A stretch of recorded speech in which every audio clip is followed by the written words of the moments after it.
नमस्कार, मैं अतुल वर्मा। पेशे से मैं एक मनोवैज्ञानिक हूँ और क्योंकि बहुत सारा टाइम आज की डेट में है, ये जो कोरोना की स्थिति चल रही है, लॉकडाउन चल रहा है, कर्फ्यू चल रहा है, सो मेरे मन में बहुत दिन से एक इच्छा थी कि मैं गीता पढूं और वो मैंने स्टार्ट किया। उसी के बारे में मैं आप लोगों से बात करूंगा। तो इस अगर हम देखते हैं, जो चैप्टर 1 है, अध्याय 1 है गीता का, जिसको हम अर्जुन विषाद योग बोलते हैं, उसमें अर्जुन और भगवान श्री कृष्ण कुरुक्षेत्र के मध्य में खड़े हुए हैं। वहां पे अर्जुन जो है, जो अपनी जो प्रॉब्लम है उसके बारे में भगवान श्री कृष्ण के साथ में बात कर रहे हैं। तो अर्जुन को ये लग रहा है, जब वो सामने कौरवों की सेना को देखते हैं, उनको लगता है तो सारे मेरे घर के हैं, परिवार के लोग हैं, इनको मैं कैसे मारूं, इनको मैं कैसे मार सकता हूं, क्योंकि अगर इनको मारा और मुझे पूरा का पूरा राज्य मिल भी गया तो मैं उसका क्या करूंगा, ये तो अपने लोगों को मार के मिलेगा। अगर मैंने युद्ध नहीं लड़ा तो वो भी एक प्रॉब्लम है। तो ये सारे भाव उनके अंदर चल रहे हैं, वो घबरा जाते हैं और एक तरीके से एंग्जाइटी और डिप्रेशन में आ जाते हैं, उनके हाथ पैर कांपना शुरू हो जाते हैं, पसीना निकलना शुरू हो जाता है। तो इस तरह की स्थिति कुछ रहती है। जब गीता का पहला चैप्टर हम पढ़ते हैं तो वहाँ पे ये वर्णन मिलता है हमें। तो अगर हम इसी तरीके से अपनी लाइफ को भी देखें, तो जब कोई कॉन्फ्लिक्ट वाली सिचुएशन इस तरह की आती है तो हम सोचते हैं कि हम ये कर पाएंगे कि नहीं कर पाएंगे, हमसे होगा कि नहीं होगा, हम ये करें या ना करें, और इसी द्वंद में हम चलते रहते हैं, हम निर्णय नहीं ले पाते हैं और हमारी लाइफ में बहुत सारी प्रॉब्लम्स आना शुरू हो जाती हैं। क्योंकि जब तक आप किसी निर्णय को नहीं लेंगे, कुछ नहीं करेंगे, तो आपकी लाइफ में चेंजेस भी नहीं आएंगे। तो ये एक जो कॉन्टेक्स्ट है उसमें दिखता है।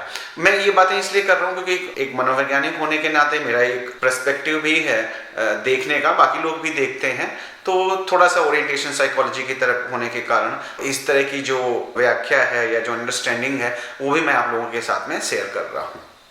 अच्छा, इसमें होता भी ये है कि जब हमारे जीवन में ऐसी कोई सिचुएशन आती है, हमें पता नहीं है कि हमें क्या करना है। हमें लगता है हम करेंगे तो ये फायदा होगा, ये नुकसान होगा, हम नहीं करेंगे तो ये फायदा होगा, वो नुकसान होगा, और इसी द्वंद में सारी चीजें चलती रहती हैं और हम एक अनिर्णय की स्थिति में बने रहते हैं, जो बहुत ज्यादा प्रॉब्लम क्रिएट करता है। अच्छा, होता क्या है कि जो आपकी भावनाएं हैं वो आपके विचारों को ओवर पावर कर लेती हैं, तो आपके जो डिसीजन लेने की क्षमता है वो खत्म होना शुरू हो जाती है, या आप प्रॉपर तरीके से डिसीजन नहीं ले पाते हैं।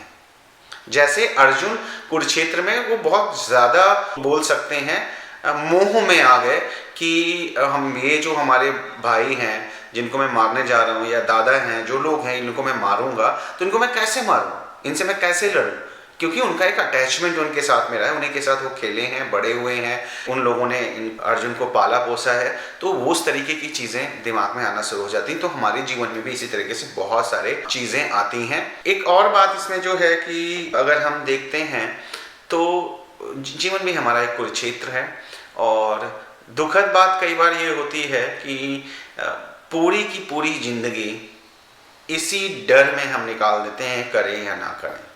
बहुत सारे लोग परफॉर्म ही नहीं करते हैं, या अपना जिसको हम गीता के टर्म में कर्म बोलते हैं, नहीं करते हैं और पूरी जिंदगी परेशान रहते हैं। वो एक सिचुएशन बहुत सारे लोगों के साथ में देखने को मिलती है, क्योंकि मैं ऐसे एक व्यवसाय में हूँ, प्रोफेशन में हूँ, जहाँ पे ऐसे लोगों से मिलने का मौका मुझे बार बार मिलता रहता है। जो हमारा जीवन है, जैसे मैंने बोला कि एक कुरुक्षेत्र की तरह है, तो उस कुरुक्षेत्र में आपको लड़ना पड़ेगा। अगर आप नहीं लड़ोगे, जिसको कर्म बोलते हैं गीता में, अगर आप नहीं लड़ोगे, अपने कर्म नहीं करोगे, तो वो ठीक नहीं है, ना तो आपके लिए ना तो सोसाइटी के लिए। तो आपको कर्म तो करना पड़ेगा। अगर आप पैदा हुए हैं, ये शरीर आपके पास है, बिल्कुल उसी तरीके से जैसे आप पलके झपकाते हैं, जैसे आप सांस लेते हैं, जैसे आप नित्य क्रियाएं करते हैं, वो सारे की सारी एक्टिविटीज, उसके लिए कुछ करने की जरूरत नहीं है, वो अपने आप से होती है। उसी तरीके से कर्म भी आपको करना पड़ेगा।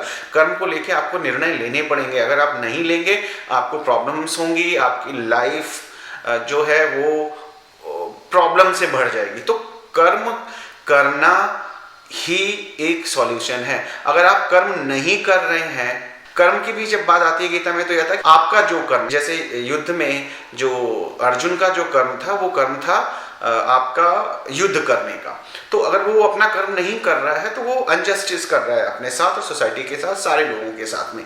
तो ये बात हमें समझनी पड़ेगी। कर्म ना करके भी आप कर्म नहीं कर रहे हो, अगर चुपचाप आप बैठे हुए हो तो इसका मतलब है कि आप कुछ नहीं कर रहे हैं। जब कुछ नहीं कर रहे हैं वो भी एक कर्म है।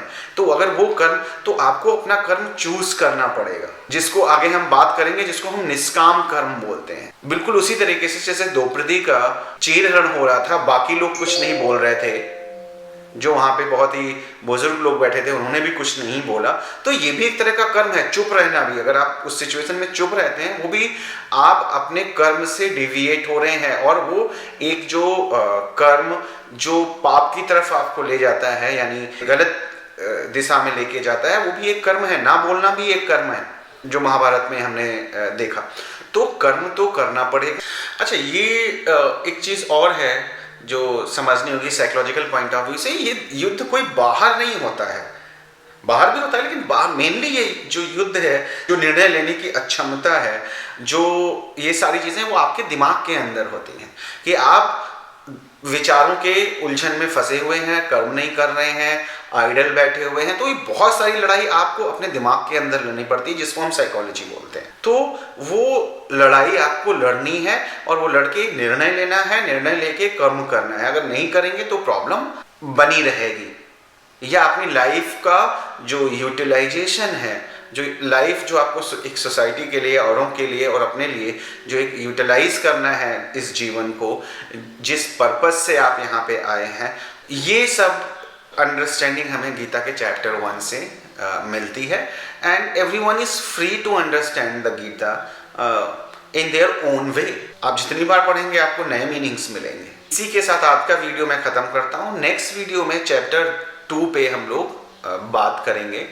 ये मैं बात क्या करेंगे, मैं कह सकता हूँ कि मैं अपनी अंडरस्टैंडिंग शेयर करूँगा।